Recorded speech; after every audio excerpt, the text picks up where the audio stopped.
There's a shift happening in South Africa's mining sector, not a revolution, but a recalibration.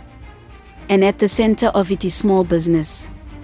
At the 2026 Mining Indaba, Minister Stella Ndabeni-Abrahams made it clear, empowerment must move beyond paperwork and into real economic participation. Her department is working alongside the Department of Mineral Resources and Energy and the Department of Trade, Industry and Competition to unlock funding for small enterprises in mining. 500 million rand has been placed with the IDC to support junior miners. Another 300 million rand has been ring-fenced specifically for women-owned businesses, with mining giants like Exero and Harmony Gold backing the initiative. At the same time, companies like Anglo American are moving ahead with impact funds aimed at diversifying mining towns before life of mine deadlines hit. The message is clear: when mines close, towns must not die. This new approach targets capital barriers, ownership of equipment, and meaningful enterprise development, not just compliance. Whether this SME groove turns into sustainable empowerment now depends on one thing: execution. Because empowerment is no longer a dance of policy promises, it must become a line dance of real economic participation. This news insert was funded by Doll Multi-Solution that will advertise an RFQ for mining transport in this week's edition of the Horizon Gazette. Make sure to get your digital copy from our Gumroad online store to access this opportunity. The Northern Cape has officially begun its foot and mouth disease vaccination rollout, with locally produced vaccine doses arriving in Kuruman. The rollout follows an announcement by Minister of Agriculture John Steenhuisen that 12,900 doses have been released nationally as part of the country's response plan.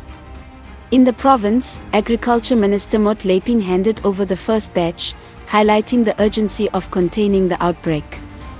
Movement restrictions on cloven-hooved animals are now in place. Veterinary teams have been deployed for inspections, monitoring, and trace-back investigations to determine the source and extent of the infection.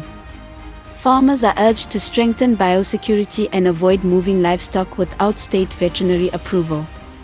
Authorities have also warned against using illegal or unregistered vaccines, stressing that only officially coordinated vaccinations will protect containment efforts.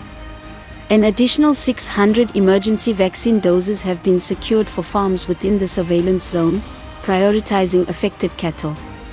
Officials say controlling FMD is a shared responsibility, essential to protecting rural livelihoods, smallholder farmers, and the province's livestock economy. Through cooperation and vigilance, the Northern Cape aims to contain the outbreak swiftly and effectively.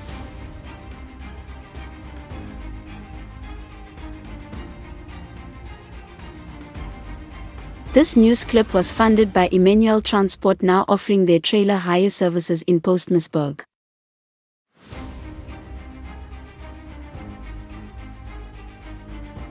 And in Postmasburg, the annual Integrated Development Plan (IDP) meetings conducted by the Tsantsabane Local Municipality are currently underway. Today, municipal officials visited the Greenfield community as part of the public participation process. "We are not representing the ANC," was the opening statement made by one of the municipal officials. He further explained that the IDP process is a legislative mandate applicable to every municipality.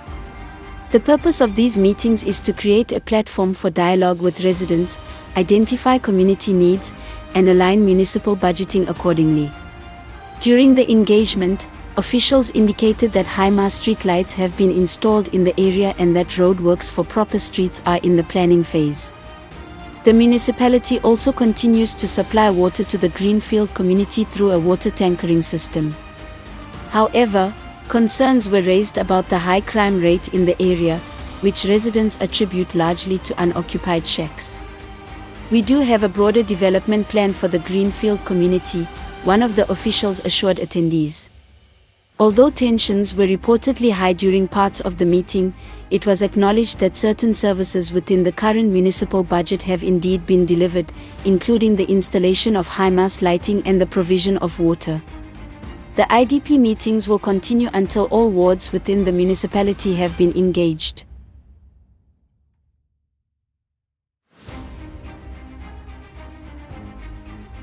This news clip was funded by Kiddies Dream Parties and Compubits in Postmasburg.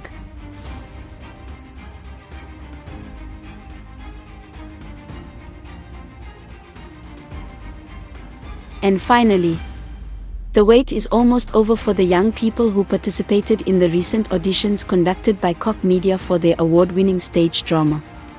Cock Media will officially announce the selected actors tomorrow, February 17th.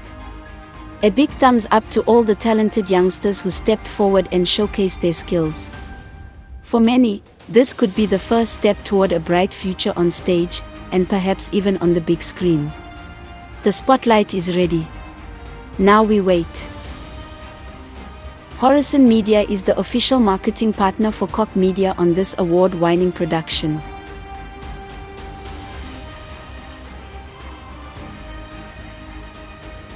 Our daily news coverage is made possible through the loyal support of our advertisers who believe in and champion independent community journalism. Proudly brought to you by Horizon Media in the Northern Cape.